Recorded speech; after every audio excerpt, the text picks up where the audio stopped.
Proqramda xətlərin qalınlığını, enini nizamlamaq üçün əsasən bu düymələrdən istifadə olunur. Məsələn, mən karandaş vasitəsilə hər hansı bir yazı yazdım və yazdığım yazının xəttin qalınlığını dəyişdirmək üçün seç alətin üzərindən sıxaraq, seç alətini aktivləşdirərək həmin xəttin üzərinə bir dəfə sıxdım və qeyd olundu. Qeyd olunduqdan sonra mən bu sürüngəci sağa və yaxud da ki, sola hərəkət elətdirməklə onun qalınlığını nizamlaya bilərəm.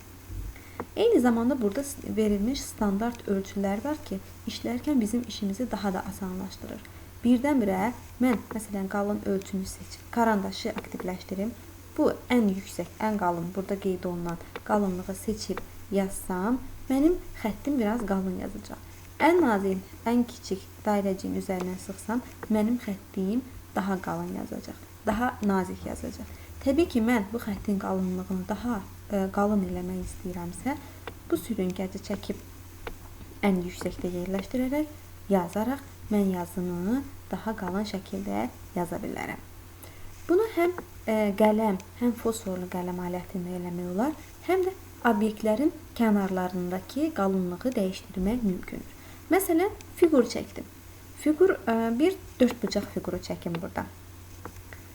Və həmin bu dördbucaq fiqurun kənarı qırmızı rəngdən qeyd olunubdur.